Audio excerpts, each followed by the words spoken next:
Gerak pada tumbuhan, gerak seismonasti, niktinasti, dan geotropisme. Halo, perkenalkan nama saya Tri Andriani, NIM 859873399. Saya dari Popjar Labura, Labuhan Batu Utara. Nah, di sini saya akan melakukan pengamatan tentang gerak pada tumbuhan, yaitu gerak seismonasti pada putri malu. Adapun alat dan bahan yang diperlukan yaitu tumbuhan putri malu, alat tulis, penggaris, handphone untuk menghitung waktu. Nah, selanjutnya kita akan bahas tentang apa sih gerak seismonasti. Gerak seismonasti atau tikmonasti adalah gerak nasti yang terjadi akibat rangsangan sentuhan.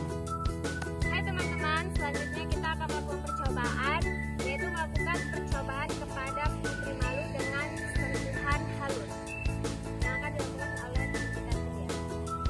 Nah, di sini adalah contoh gerak seismonasti sentuhan pelan. Pada sentuhan pelan ini kita memerlukan waktu 4 menit 19 detik untuk putri malu mekar kembali. Oke, selanjutnya kita akan melakukan percobaan yang kedua, yaitu menyentuh dengan sedang terhadap putri malunya. Apa reaksinya kita lihat ya. Dan untuk contoh gerak seismonasti sentuhan sedang, pada sentuhan sedang kali ini kita membutuhkan waktu 6 menit 13 detik untuk putri malu mekar kembali.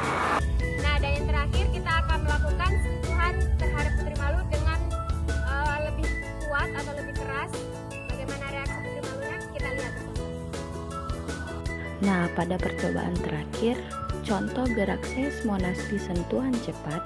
Pada sentuhan cepat, kita memerlukan waktu 8 menit 35 detik untuk putri malu mekar kembali. Nah, selanjutnya apa sih gerak niktinasi itu? Gerak niktinasi adalah gerak nasti yang terjadi akibat pengaruh gelap. Pada praktikum yang kedua ini, siapkan 2 tanaman putri malu. Adapun alat dan bahan yang saya gunakan, siapkan 2 tanaman putri malu, kardus, label A dan B, alat tulis, HP untuk menghitung waktu. Langkah percobaan gerak niktinasi. Putri malu A ditutup kardus dan didiamkan selama kurang lebih 30 menit. Dan untuk putri malu B, kita biarkan terbuka selama waktu 30 menit juga. Waktu kurang lebih 30 menit, kita lihat putri malu A apakah masih terbuka ataukah masih tertutup. Dan ternyata pada percobaan ini putri malu A tertutup setelah 30 menit, ditutup kotak, dan putri malu B tetap terbuka seperti awal percobaan tadi. Selanjutnya, apa itu gerak geotropisme? Praktik yang ketiga yaitu gerak geotropisme. Geotropisme adalah respon tumbuhan terhadap gravitasi bumi. Tumbuhan dapat menunjukkan gerak geotropisme positif atau negatif.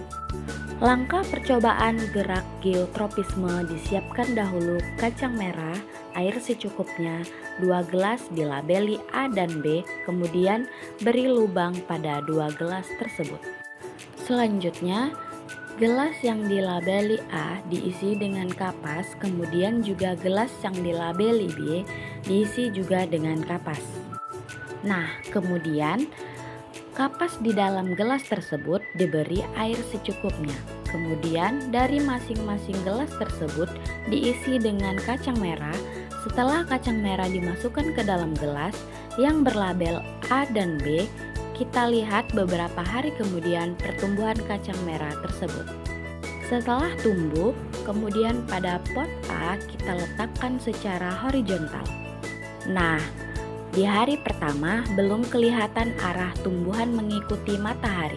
Kemudian di hari ketiga sudah kelihatan jelas yang berlabel A tumbuh dan mengikuti arah matahari. Kesimpulan dari 3 gerak seismonasti pada putri malu yaitu pada tanaman putri malu, sentuhan pelan memerlukan waktu 4 menit 19 detik untuk putri malu mekar kembali. Dan pada sentuhan sedang memerlukan waktu 6 menit 13 detik untuk putri malu mekar kembali. Dan yang terakhir, pada sentuhan cepat memerlukan waktu 8 menit 35 detik untuk putri malu mekar kembali.